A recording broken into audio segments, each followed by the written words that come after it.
ہم شدید مذمت کرتے ہیں ان لوگوں کی جنہوں نے محمد الرسول اللہ صلی اللہ علیہ وسلم کے خلاف کوئی جملہ کہا، یہ ہماری محبت کے خلاف ہوگا۔ حضرت امام مالک رحمت اللہ علیہ سے کسی نے سوال فرمایا کہ اگر تیرے نبی کے خلاف کوئی بات بولی جائے تو تمہیں کیا کرنا چاہیے؟ حضرت نے فرمایا ہم اس کا جواب دیں۔ فرمایا مجھ میں ہمت نہیں ہے جواب دینے کی۔ فرمایا کم سے کم اپنے نبی کا تقدس بیان کرو، پاک دامنی بیان کرو۔ فرمایا مجھ میں یہ بھی طاقت نہیں ہے۔ تو پھر امام مالک فرماتے ہیں کہ تیرا زمین پر رہنے کے بجائے زمین کے نیچے چلے جانا بہتر ہوگا، تو لائق نہیں ہے کہ تو زمین پر رہے۔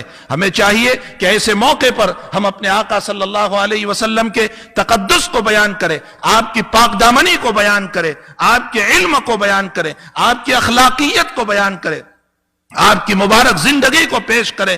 ہم خود ہی اپنے آقا صلی اللہ علیہ وسلم کی زندگی سے ناواقف ہے۔ دوسری بات، اس سے پہلے بھی اس طرح کا مسئلہ ہوا اور اس موقع پر ایک بہت بڑا ایک اجلاس ہندوستان میں سہارنپور میں بلایا گیا، اور جس کی صدارت میرے پیر استاذ محترم حضرت شیخ مولانا محمد یونس صاحب جون پوری رحمت اللہ علیہ نے فرمائی تھی، اور ایک بہت بڑا مجمع تھا جس میں 2 لاکھ سے قریب آدمی جمع ہوئے تھے، اور آقا صلی اللہ علیہ وسلم کے خلاف جو ایک غلط قسم کی تصویر بنائی گئی تھی، اس مجمع کے اندر حضرت شیخ نے پورے مجمع سے ایک سوال کیا تھا کہ یہ بتاؤ کہ یہ لوگ کیوں نبی کے خلاف بول رہے ہیں؟ پھر حضرت نے فرمایا ان لوگوں کو جسارت اس لیے ہوئی ہے کہ مسلمانوں نے اپنے نبی کو چھوڑ دیا ہے، ہم نے خود ہی اپنے نبی کو چھوڑ دیا، ان کی اطاعت کو چھوڑا، ان کی فرما برداری کو چھوڑا، ان کے اخلاق کو چھوڑا، ان کے کیریکٹر کو چھوڑا، ان کی وفاداری کو چھوڑا، ان کے نقش قدم پر چلنے کو چھوڑا۔ اس کی بنیاد پر یہ سارے، ابھی 10 دن پہلے کا واقعہ ہندوستان کا میں آپ کو بتاؤں کہ ایک پولیس افسر کو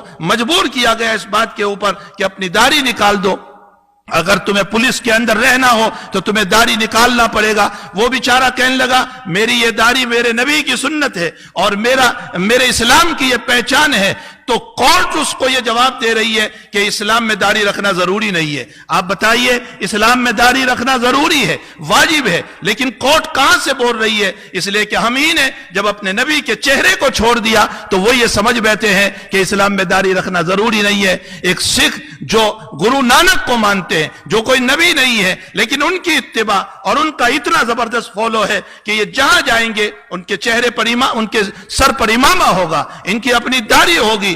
اللہ اکبر! ہمارے آقا سچے نبی، ہمارے آقا ہمارے آئیڈیل، ہمارا امام، ہمارا پیشوا، ہمارا رہبر، لیکن حقیقت یہ ہے کہ ہم اپنے نبی کے فالو آور نہیں رہے، اور ہم نے ایک غلط زندگی گزارنا شروع کیا۔ جب میری اور آپ کی زندگی غلط رخ پر چلی تو لوگوں کو ہمارے نبی پر بولنے کا موقع ملا۔ یاد رکھو، اسلام کی بدنامی ان لوگوں کی وجہ سے نہیں ہے، اسلام کی بدنامی مسلمانوں کی وجہ سے۔ ہم نے خود ہی اپنے آقا صلی اللہ علیہ وسلم کو بدنام کر دیا۔